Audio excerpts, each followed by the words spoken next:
Assalamualaikum warahmatullahi wabarakatuh. Perkenalkan, nama saya Dina Marina dengan NIM 2301216011777. Nah, di sini saya akan menjelaskan poin-poin dari buku yang sudah saya baca dengan judul buku Facilitation in Digital Learning Environment yang ditulis oleh Klein Lalonde. Nah, jadi buku ini itu menjelaskan tentang synchronous online learning, planning, designing, facilitating, dan follow up. Nah, oke, langsung aja ke bagian-bagiannya. Nah, yang pertama itu synchronous online learning. Nah, kita kan sudah biasa nih mengenal istilah belajar online. Nah, tapi belajar online itu ada dua nih, yaitu asinkronus dan sinkronus. Nah, di sini ini kita yang membahas belajar online yang sinkronus. Nah, belajar online sinkronus sendiri ini berarti belajar online yang memiliki dua arah. Jadi kayak terdapat interaksi di dalam pembelajaran online tersebut. Nah, dalam pembelajaran online yang sinkronus ini itu tentunya kita membutuhkan fasilitas yang memadai. Nah, fasilitas tersebut itu kayak sebagai contoh nih, kayak aplikasi Zoom atau Google Meet. Nah, itu merupakan contoh fasilitas yang dapat digunakan untuk belajar online sinkronus.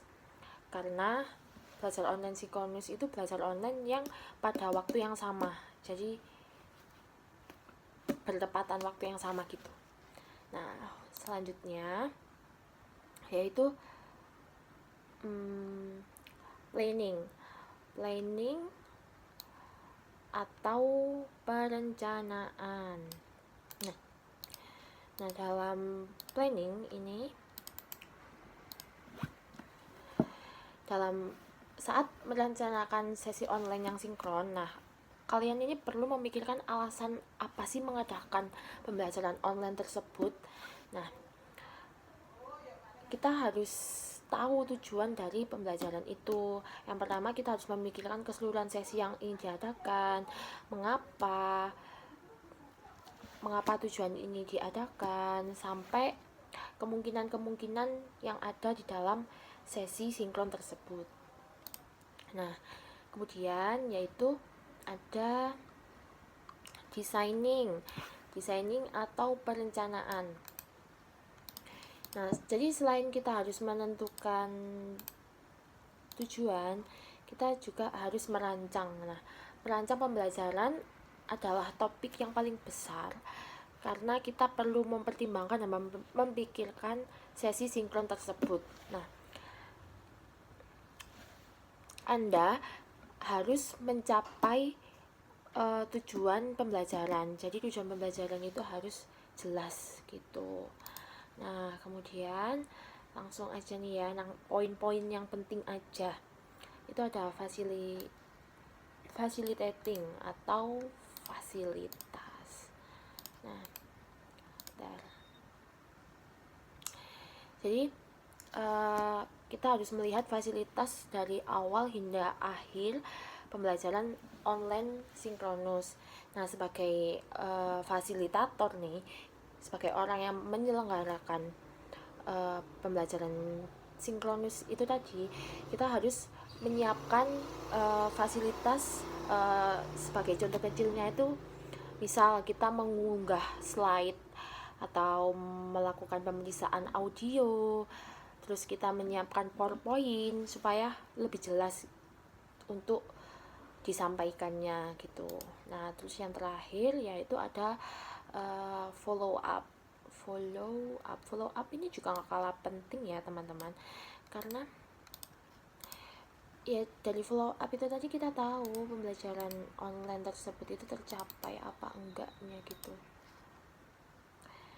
Nah, jadi setelah itu kita harus menindaklanjuti pembelajaran online sinkron ini tadi. Nah, Anda itu bisa dengan cara kayak melakukan diskusi.